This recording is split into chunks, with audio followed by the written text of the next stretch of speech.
বন্ধুরা, আজকের এই ভিডিওতে আমরা এমন তিনটি খাবারের কথা বলবো যা আপনাদের এই দোল পূর্ণিমার দিনে একটু হলেও কিন্তু খেতে হবে। এবং তার সাথে বন্ধুরা আপনাদের জানাবো যে এই দোল পূর্ণিমার দিন কোন রঙের আবির আপনারা ভগবান শ্রীকৃষ্ণ ও রাধারানীর চরণে দিলে মনোবাসনা পূর্ণ হয়ে যায়। নমস্কার বন্ধুরা, ভক্তিমূলক কথা চ্যানেলে জানাই আপনাদের সকলকে স্বাগত। বন্ধুরা, আশা করছি ঈশ্বরের আশীর্বাদে আপনারা প্রত্যেকেই ভালোই আছেন এবং সুস্থই আছেন। 2025 সালের এই ফাল্গুন পূর্ণিমা বা দোল পূর্ণিমার তিথি শুরু হচ্ছে 13ই মার্চ বৃহস্পতিবার সকাল 10:24 থেকে এবং পরের দিন শুক্রবার 11:35 পর্যন্ত থাকবে এই পূর্ণিমা তিথি।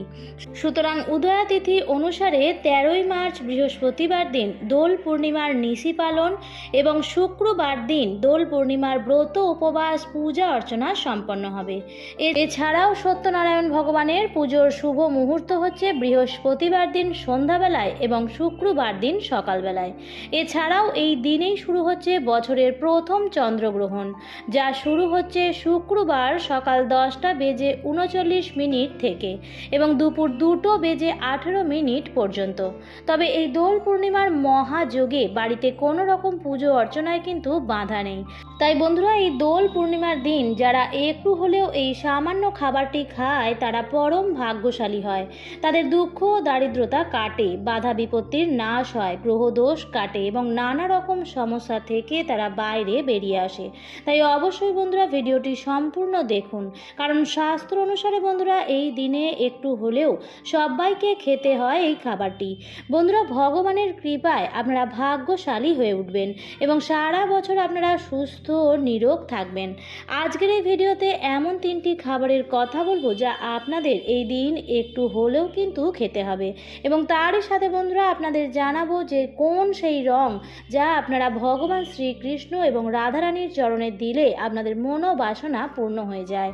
এই দোল পূর্ণিমা তিথিতে ভগবান কাউকে ধনী গরিব বিচার না করে সবাইকেই প্রেমের রঙে রাঙিয়ে তোলে। তাই সেই থেকেই বন্ধুরা এই দোল উৎসবের প্রচলন শুরু হয়। তাই এই দিনে ভগবান শ্রীকৃষ্ণ এবং রাধারানীর চরণে যদি আবির না দেওয়া হয় তাহলে এই দোল উৎসব কিন্তু পুরোই বৃথা থেকে যায়।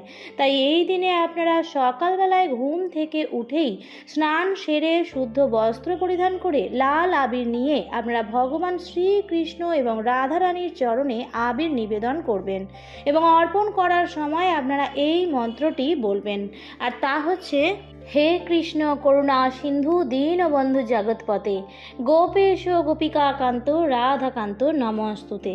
এবং এরপর বন্ধুরা আপনারা ভগবানকে একটি তুলসীর মালা নিবেদন করবেন এবং এছাড়াও আপনারা ফুল, তুলসী পাতা এবং ভগবানকে ভোগ নিবেদন করবেন।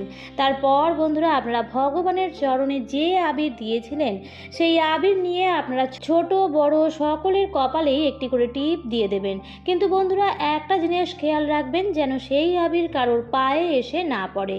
এবং যারা বন্ধুরা এই দিন উপবাস রাখবেন তারা সন্ধ্যা অবধি কিন্তু অবশ্যই উপবাস রেখে ভগবানের সন্ধ্যা আরতি করার পর ফল মূল গ্রহণ করবেন এবং এর পরের দিন আপনারা অন্ন প্রসাদ গ্রহণ করে আপনারা উপবাস ভঙ্গ করবেন।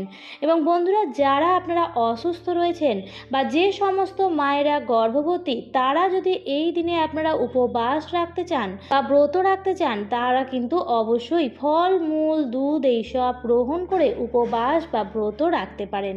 আর এই দিনে আপনারা অবশ্যই নারকেল খাবার চেষ্টা করবেন, কারণ বন্ধুরা এই দিনে নারকেল খাওয়া অত্যন্ত শুভ বলে মানা হয়।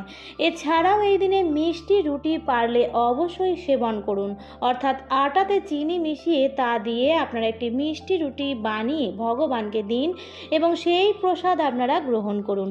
এতে বন্ধুরা গ্রহদোষ ও বিভিন্ন অভিশাপের নাশ হয়ে যায়। তাই বন্ধুরা এই দিনে এই খাবারটি খেতে কিন্তু একদমই ভুলবেন না। এছাড়াও বন্ধুরা এই দিন কিন্তু আপনারা কোনো রকমের আমিষ খাবার একদমই খাবেন না। সন্ধ্যাবেলায় আপনারা আরতি করে তুলসী মঞ্চে জল অভিষেক করার পর আপনারা রাতে ঘুমানোর আগে কিন্তু একটু হলেও এই খাবারটি মুখে দিতে ভুলবেন না। আর তা হচ্ছে বন্ধুরা ছোলা অথবা ফুড কড়াই, এবং তা আপনারা আগে থেকেই ভগবানকে অর্পণ করে রাখবেন। এবং সেই প্রসাদ আপনারা বাড়িতে সকলে মিলে গ্রহণ করবেন। বন্ধুরা, এই দিনে এটি খেলে মানুষের গ্রহ দোষ, শনি বাধার নাশ হয়ে যায়। এবং নারকেল বন্ধুরা এই দিন খেলে ভগবানের পুজোয় দিলে এতে মা লক্ষ্মী অত্যন্ত প্রসন্ন হন আর মানুষের আর্থিক ভাগ্যও খুলে যায়। তাই বন্ধুরা এই দিন কিন্তু আপনারা এই খাবারগুলি খেতে একদমই ভুলবেন না। বন্ধুরা, এই দিন আপনারা সকাল সকাল ঘুম থেকে উঠে ভগবানের নাম কীর্তন অবশ্যই করবেন এবং সম্ভব হলে কোনো নদীতে গিয়ে স্নান করতে ভুলবেন না। আর নদীতে যদি স্নান করা সম্ভব না হয় বন্ধুরা, তাহলে ঘরেই স্নান করতে পারেন এবং স্নানের জলে সামান্য কালো তিল মিশিয়ে স্নান করুন। এই দিন চুল, দাড়ি, নখ কাটা এবং জঙ্গল পরিষ্কার, গাছপালা কাটা এমন কাজ করবেন না।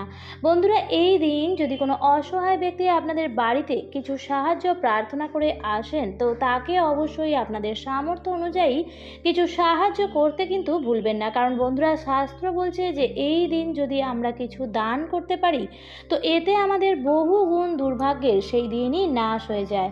আর এই দিন কাউকে মনে আঘাত দিয়ে কথা বলবেন না, কারণ বন্ধুরা এই দিনের অভিশাপ কিন্তু মানুষের মধ্যে লেগে যায়। বন্ধুরা, আমাদের প্রত্যেকেরই সংসার চালাতে, বাচ্চাদের লেখাপড়ার জন্য, এছাড়াও সব কিছুর জন্যই জীবনে অর্থের প্রয়োজন। কারণ বন্ধুরা এই কলিযুগে অর্থ ছাড়া কেউ কাউকে চেনে না। তাই আজ আমি আপনাদের জানাবো যে সকালে ঘুম থেকে উঠেই মা লক্ষ্মীর সামনে এই 3টি কথা যদি আপনারা বলতে পারেন, তো মা লক্ষ্মীর কৃপা দৃষ্টি আপনাদের বাড়িতে এসে পড়বে। কারণ বন্ধুরা দেখবেন যে কিছু মানুষের জীবনে যতই পরিশ্রম করুক না কেন, কোনো কিছুতেই তাদের আয় উন্নতি বৃদ্ধি পায় না।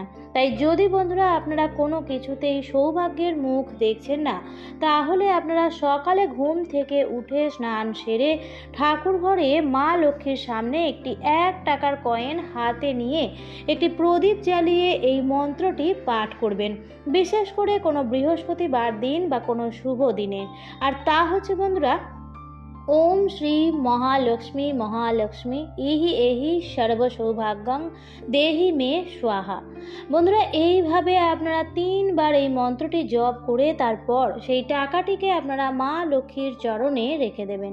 দেখবেন কিছু দিনের মধ্যেই আপনাদের বাড়িতে কেমন সৌভাগ্যের আগমন হয়েছে এবং বন্ধুরা বাড়ি থেকে সকল দুর্ভাগ্যের নাশ হয়ে যাবে।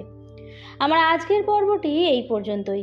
ভিডিওটি দেখে ভালো লাগলে অবশ্যই লাইক, কমেন্ট এবং শেয়ার করতে ভুলবেন না। আর চ্যানেলে যদি নতুন হয়ে থাকেন তাহলে অবশ্যই চ্যানেলটিকে সাবস্ক্রাইব করে পাশে থাকা বেল আইকনটির অল লেখাটিতে ক্লিক করে দেবেন। আবারও দেখা হবে পরবর্তী নতুন ভিডিওতে। ভালো থাকবেন, সুস্থ থাকবেন। ধন্যবাদ।